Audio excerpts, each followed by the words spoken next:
नमस्कार दोस्तों, Mansi MCQ GK में आपका स्वागत है।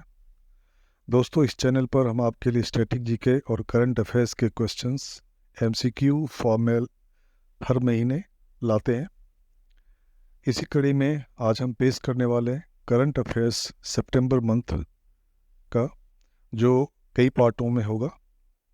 आज का पहला पार्ट है जिसमें मैंने क्वेश्चंस शामिल किए हैं जिनका संबंध या तो सितंबर मंथ से था, चाहे वो घटना सितंबर मंथ में घटी थी या उसकी चर्चा न्यूज़ में, टेलीविज़न पे थी, और इसलिए इस महीने में मैंने इसे शामिल किया है। तो आशा है आपको अपने आने वाले एग्ज़ाम की तैयारी में इससे मदद मिलेगी। तो चलिए इस सिलसिले को आगे बढ़ाते हुए स्टार्ट करते हैं करंट अफेयर्स सितंबर 2024 पार्ट 1। दोस्तों, आज का पहला सवाल है, Which Indian athlete became the first to win a medal in track and field at the 2024 Paralympic Games? कौन सा भारतीय एथलीट 2024 पैरालंपिक खेलों में ट्रैक और फील्ड में पदक जीतने वाला पहला खिलाड़ी बन गया?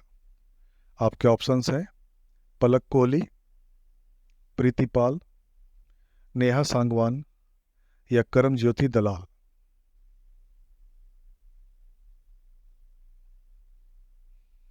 दोस्तों, इस प्रश्न का सही जवाब है प्रीति पाल। Preeti Pal was the first Indian woman to win a medal in track and field at the Paralympic Games 2024. She won bronze in the women's 100-meter event at the 2024 Paris Paralympics. She also became India's most successful athlete at the Games, winning 2 medals. India's first medal at the Paralympics was won in 1972 by Murlikant Petkar, who won gold in the 50-meter freestyle swimming event. Next question. What initiative has the Indian Army recently introduced to support defense pensioners, soldiers and their families? भारतीय सेना ने रक्षा pension भोगियों, सैनिकों और उनके परिवारों को सहायता देने के लिए हाल ही में कौन सी पहल शुरू की है? आपके ऑप्शंस हैं project Bharat, project India, project Naman या project Prerna.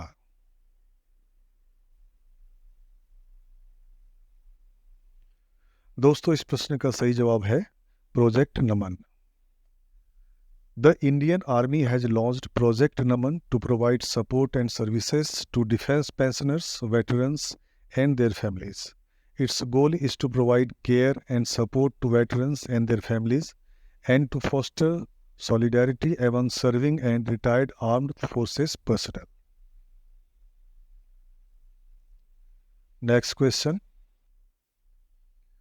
Where was the Indo Bioenergy and Tech Expo 2024 inaugurated in the month of September 2024? सितंबर 2024 के महीने में भारत जैव ऊर्जा और प्रौद्योगिकी एक्सपो 2024 का उद्घाटन कहाँ किया गया? आपके ऑप्शंस हैं न्यू दिल्ली, हैदराबाद, भोपाल या चेन्नई। फ्रेंड्स, इस प्रश्न का सही जवाब है new Delhi. The expo was inaugurated by union ministers Nitin Gadkari and Hardeep Singh Puri. It was held from 2nd to 4th September 2024 at Yashobhumi Dwarka Convention Center in New Delhi. Next question. Which country is responsible for naming the cyclone Asna that occurred during August-September 2024 in the Arabian Sea? अरब सागर में अगस्त और सितंबर 2024 के दौरान आई चक्रवात आस्ना का नाम रखने के लिए कौन सा देश जिम्मेदार है? आपके ऑप्शंस हैं ईरान, इराक, पाकिस्तान या मालदीव।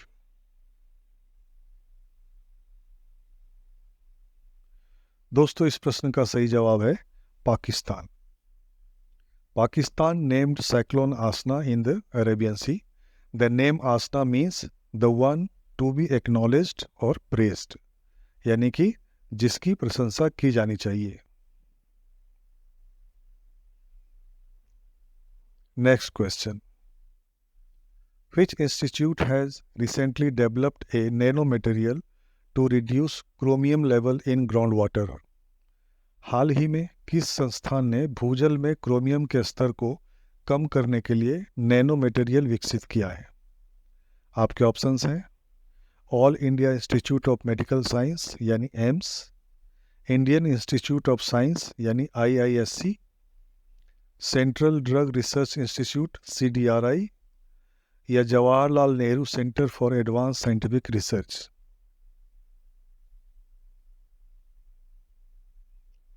फ्रेंड्स, इस प्रश्न का सही जवाब है Indian institute of science IISc Bangalore. The Indian Institute of Science has developed a nanomaterial based solution to reduce chromium level in groundwater. Chromium is a heavy metal that can enter groundwater through effluents from industries such as leather tanning, electroplating, and textile manufacturing.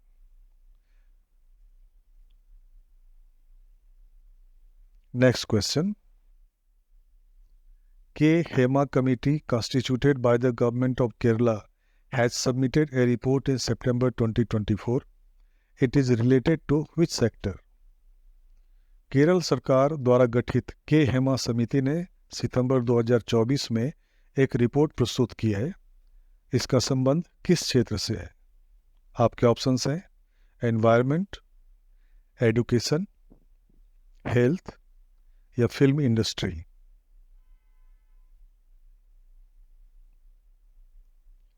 दोस्तों, इस प्रश्न का सही जवाब है film industry. Hema committee was an advisory committee formed by the government of Kerala in July 2017 to investigate the issues related to sexual violence and gender equality in the Malayalam cinema industry and submit solutions to them. It was a 3-member committee chaired by former Kerala High Court Judge Justice Hema.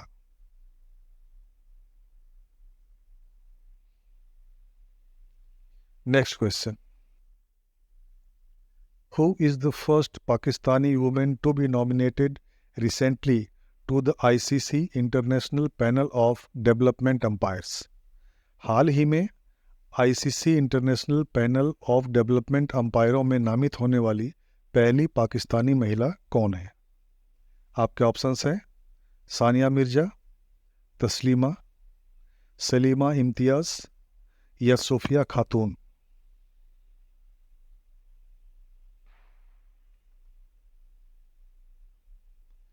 दोस्तों, इस प्रश्न का सही जवाब है सलीमा इम्तियाज़। The International Panel of ICC Development Umpires is a panel of international cricket umpires chosen by the International Cricket Council यानी ICC.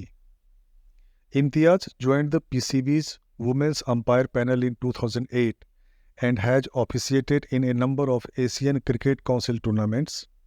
Salima Imtiaz became the first Pakistani woman to be nominated to the ICC International Panel of Development Umpires. Her daughter Kainat made her international debut against South Africa in 2010. Kainat went on to play 40 international games for Pakistan, including 19 one-day internationals and 21 T20s.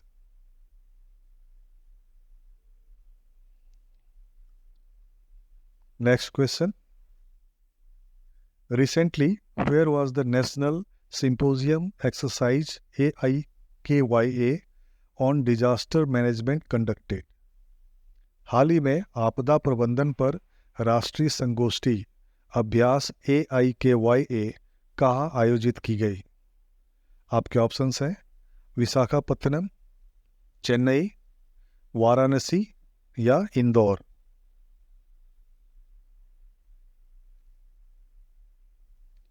Friends, इस प्रश्न का सही जवाब है चेन्नई।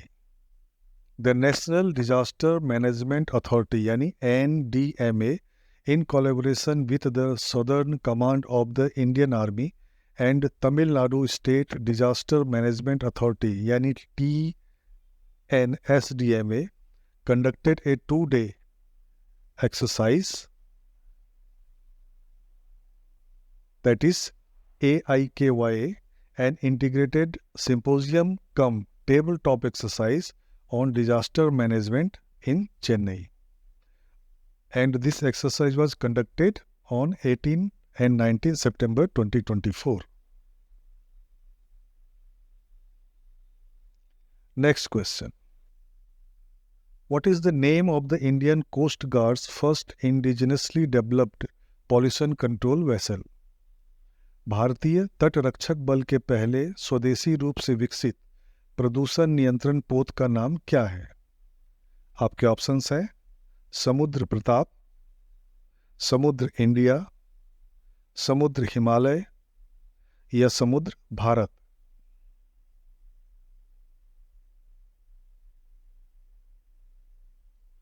दोस्तों, इस प्रश्न का सही जवाब है समुद्र Pratap. The name of the Indian Coast Guard's first indigenously developed pollution control vessel is Samudra Pratap. It was built by Goa Shipyard Limited, यानी GSL, and launched on August 29, 2024. Its purpose is to help control oil spills along India's coastline. Next question. Sitaram Yechuri, a renowned Indian politician who recently passed away, was associated with which political party? Sitaram Yechury एक प्रसिद्ध भारतीय राजनीतिज्ञ जिनका हाल ही में निधन हो गया, किस राजनीतिक दल से जुड़े थे? आपके ऑप्शंस हैं बीएसपी, एनसीपी, आईएनसी या सीपीआईएम।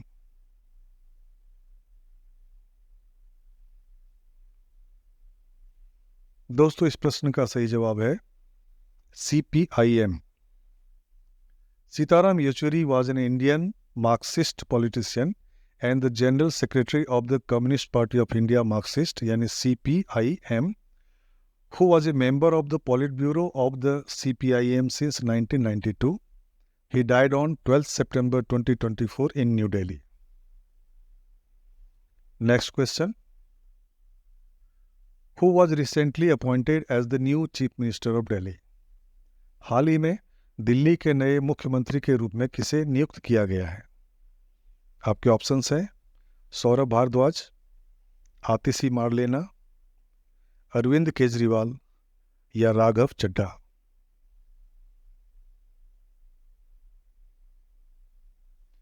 दोस्तों, इस प्रश्न का सही जवाब है आतिशी मारलेना। आतिशी मारलेना ने दिल्ली के वर्तमान मुख्यमंत्री यानी कि भूतपूर्व मुख्यमंत्री अब कहेंगे अरविंद केजरीवाल जी के इस्तीफा देने के बाद दिल्ली के नए मुख्यमंत्री के रूप में शपथ लिया। Next question. Which of the following individuals was honored with the Raymond Magsaysay Award in 2024? निम्नलिखित में से किस व्यक्ति को 2024 में रेमन मैग्सेसे पुरस्कार से सम्मानित किया गया है? आपके ऑप्शंस हैं किसीदा Fumio, Narendra Modi, Hayao Miyazaki या Dalai Lama.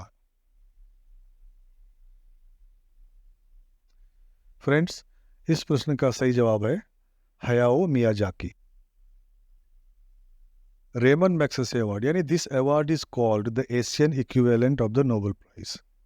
The 2024 award was given to 4 individuals from Bhutan, Indonesia, Japan and Vietnam, as well as an organization from Thailand. Miyazaki Hayao of Japan was honored for the use of animation to highlight the human condition. Next question. Recently, who chaired the 79th session of the United Nations General Assembly? हाल ही में संयुक्त राष्ट्र महासभा के 79th सत्र की अध्यक्षता किसने की?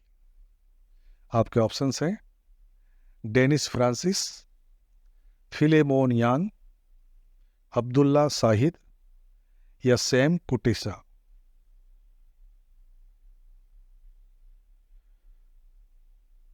दोस्तों, इस प्रश्न का सही जवाब है Philemon Yang. His Excellency Philemon Yang, former Prime Minister of Cameroon, was elected to serve as president of the 79th session of the General Assembly? Next question. Which state government recently launched the Brindavan Gram Scheme and the Gita Bhavan project? हाल ही में किस राज्य सरकार ने वृंदावन ग्राम योजना और गीता भवन परियोजना शुरू की है? आपके ऑप्शंस हैं उत्तर प्रदेश, मणिपुर, असम या Madhya Pradesh.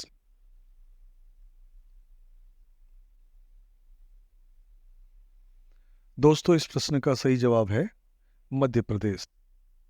The Madhya Pradesh government has recently launched two significant initiatives, the Brindavan Gram Scheme and the Gita Bhavan project.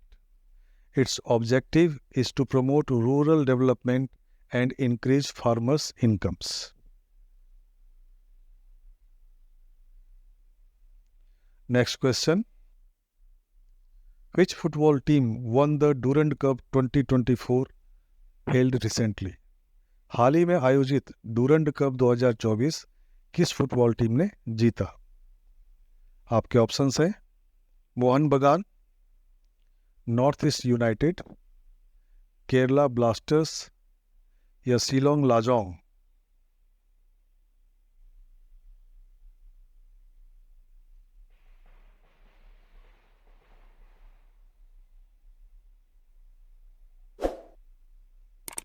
दोस्तों, इस प्रश्न का सही जवाब है north east United. North east United defeated Mohan Bagan in the final game, which was played at Salt Lake Stadium, Kolkata on 31st August 2024. It was the 133rd edition of Durand Cup. Durand Cup was first held in 1888 in Shimla, Himachal Pradesh. Next question. Who won the 2024 Formula One Italian Grand Prix held recently? हाल ही में आयोजित 2024 formula one Italian Grand Prix किसने जीता? आपके options हैं Oscar Piastri, Lando Norris, Charles Leclerc या Kevin Magnussen.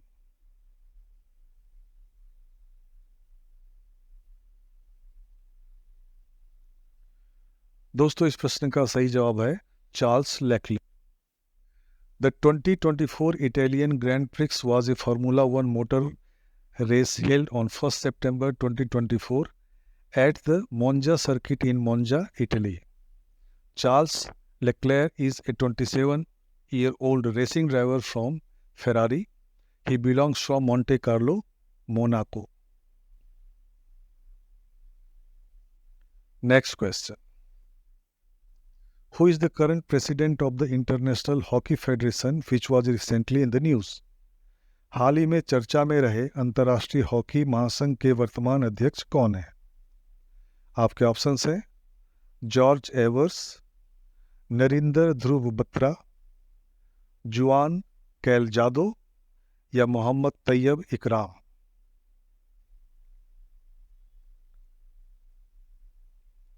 दोस्तों, इस प्रश्न का सही जवाब है मोहम्मद तैयब इकराम। मोहम्मद तैयब इकराम मकाऊ से बिलोंग करते हैं। Next question. Recently, the Indian Navy signed an agreement with the Navy of which country to strengthen submarine rescue support cooperation? हाल ही में भारतीय नौसेना ने पनडुब्बी बचाव सहायता सहयोग को मजबूत करने के लिए किस देश की नौसेना के साथ एक समझौते पर हस्ताक्षर किया है? आपके ऑप्शंस हैं ऑस्ट्रेलिया, मलेशिया, दक्षिण अफ्रीका या Indonesia.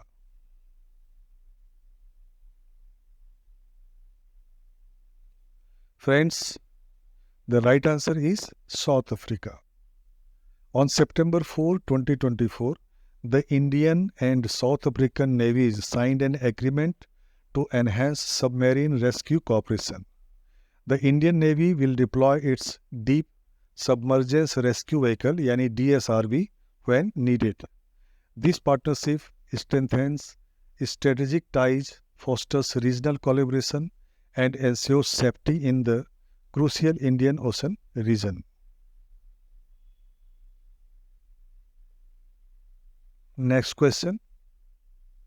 Recently, the Union Cabinet has approved the proposal to establish Kayans Semicon Private Limited in which state? हाल ही में केंद्रीय मंत्रिमंडल ने किस राज्य में कायन सेमीकॉन प्राइवेट लिमिटेड की स्थापना के प्रस्ताव को मंजूरी दी है? आपके ऑप्शंस हैं बिहार, गुजरात, असम या Rajasthan.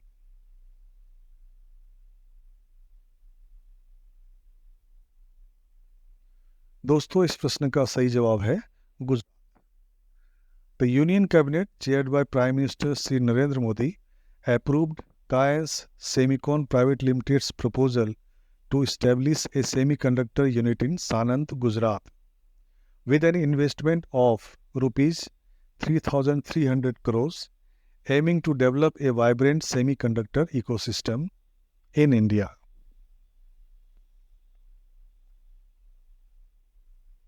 Next question. Recently, a joint military exercise Al-Najah 5 2024 was conducted between India and the army of which country? हाल ही में भारत और किस देश की सेना के बीच संयुक्त सैन्य अभ्यास अल-नजाह 5 2024 आयोजित किया गया? आपके ऑप्शंस हैं यूनाइटेड किंगडम, ईरान, यूएई या ओमान।